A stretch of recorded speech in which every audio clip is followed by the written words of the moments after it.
Welcome to Xi Jinping Briefing. The content of the briefing includes analysis inside Xi Jinping's Great Military Purge. The Cambodian regime is a key element in China's regional expansion strategy. China swore off overseas coal plants. Is Xi keeping his climate promise? Capvision says rectification complete after China crackdown. China's top art investor amassed a big collection. Now he's selling. Analysis inside Xi Jinping's Great Military Purge. Nikkei Asia. China's President Xi Jinping appears to be conducting a major military purge, with several key military figures absent from a banquet to celebrate the founding of modern China. One notable absentee was Li Shangfu, state councillor and Minister of National Defense, who had not been seen for weeks. Li is one of only 7 members of the Central Military Commission, which is chaired by Xi. Analysts suggest that Xi is attempting to consolidate his power by purging the military of potential rivals and ensuring that only loyal members remain.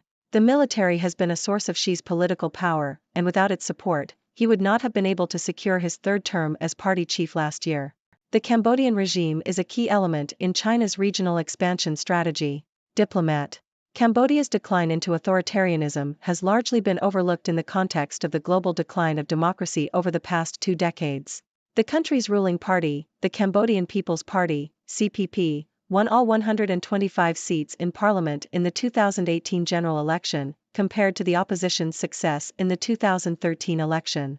The opposition party, the Cambodia National Rescue Party, CNRP, secured 55 seats in 2013, which would have led to a peaceful transfer of power. However, Hun Sen, Cambodia's political strongman, established an even more authoritarian system by 2018, with his son Hun Manet taking over as prime minister. Cambodia's relationship with China has played a significant role in the decline of democracy, as China's support for the CPP government emboldened Hun Sen to suppress the opposition and ignore sanctions from the United States and Europe. China has become Cambodia's closest and most loyal ally in Southeast Asia, providing aid for infrastructure development and other sectors. The United States and its democratic allies have not paid enough attention to human rights abuses in countries where their interests don't directly conflict, allowing autocratic leaders like Hun Sen to act with impunity. In Cambodia, opposition leaders have been charged with treason, forced into exile, or imprisoned, and media critical of the government has been silenced. China's influence in Cambodia extends beyond financial support, as the country is replicating China's development model.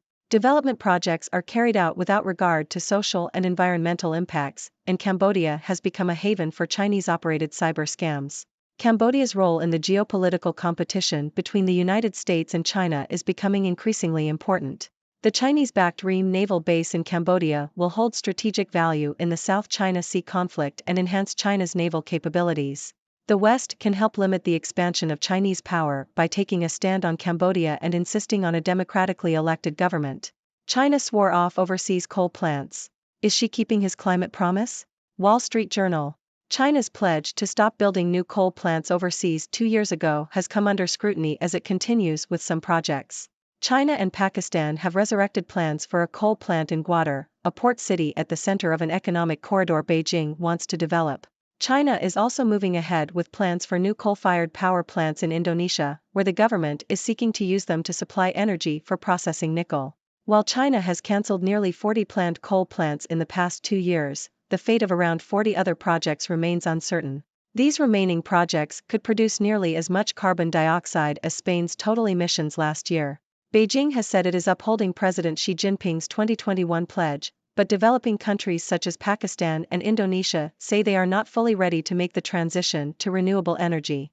They argue that coal plants will provide a stable and affordable power supply and that alternatives are not financially and technically feasible. Capvision says rectification complete after China crackdown. Financial Times. Chinese consultancy Capvision has announced that Chinese authorities have approved its rectification following a crackdown on foreign consultancies and due diligence groups. State media reported that multiple offices of Capvision were raided by security agents earlier this year, raising concerns that international consultants posed a national security threat. Capvision has since overhauled its compliance system under government guidance. The crackdown on consultancies has made it more difficult for foreign companies to operate in China, as they rely on consultants to navigate the local regulatory environment. China's top art investor amassed a big collection. Now he's selling. New York Times. Chinese art collectors Lui Qian and Wang Wei have sent 40 artworks for auction at Sotheby's in Hong Kong, surprising the art world. The sale includes a Modigliani painting that Sotheby's sold for $42.8 million in 2015, a Magritte painting, and a David Hockney painting. The auction will be the largest from a single owner that the auction house has held in Asia and is the first large, public auction the couple has held for their art, though it is common for art collectors in China to do considerable private trading. The auction comes at a delicate time for China's economy as growth is slowing and Chinese stocks have been declining since early May. Will Xi's military modernization pay off? Foreign affairs. China's armed forces have made significant progress in modernizing and strengthening their capabilities under the leadership of Chinese President Xi Jinping. Xi has overseen a series of reforms that have transformed the People's Liberation Army, PLA, into a more integrated and outward-facing military force that can shape China's external security environment and support Beijing's global political and economic objectives.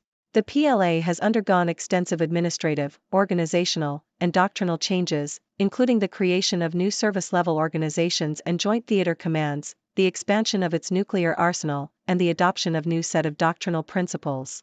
However, while the PLA's modernization has made it a more capable fighting force, it has also generated new risks and prompted pushback from foreign leaders concerned about China's military intentions.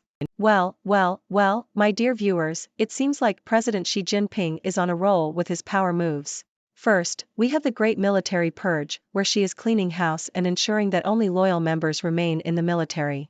You see, the military has been a key source of Xi's political power, so he's not taking any chances with potential rivals. And let's not forget that without the military's support, he wouldn't have been able to secure his third term as party chief last year. So, it's all about consolidating power, my friends. But that's not all. Our next story takes us to Cambodia, where Hun Sen, the political strongman, has established an even more authoritarian regime, with China's support, might I add. China has become Cambodia's closest and most loyal ally in Southeast Asia, providing aid and development projects. And guess what?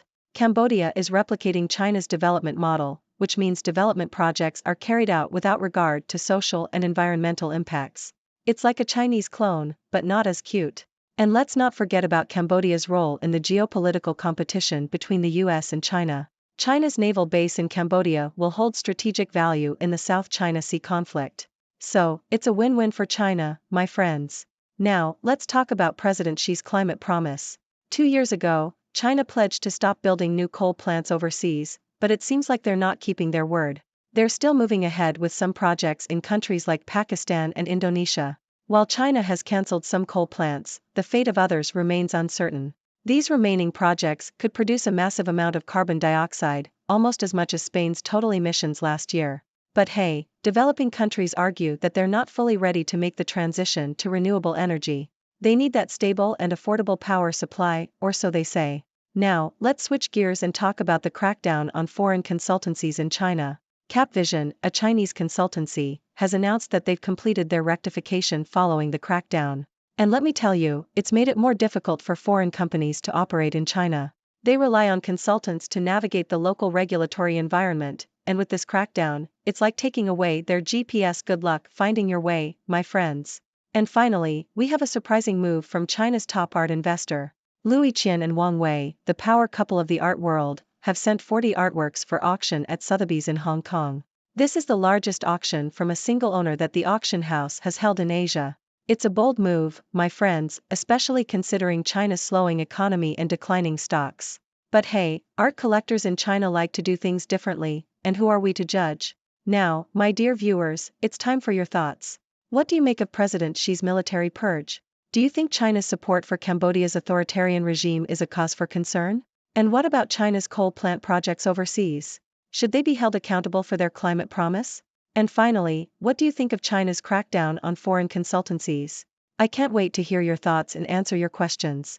So, bring it on, my friends. Thank you for tuning in. The content above showcases the latest briefing reports and analytical synopses, thoughtfully curated by the 6Do team.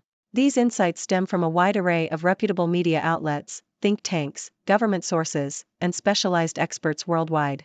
We encourage you to explore these sources for a comprehensive perspective. Keep in mind that while the content may not always align with the official standpoint of 6Do Brief, it's not meant to be taken as absolute directives for decision-making. Comprising seasoned media professionals, learned scholars, and accomplished scientists, the 6Do team embodies a trailblazing, fully independent media entity. To customize 6Do Brief to meet your professional needs, you have the option to subscribe to a diverse array of briefings on our website, 6dobrief.com. Regardless of your location, you can conveniently receive 6Do Brief via email.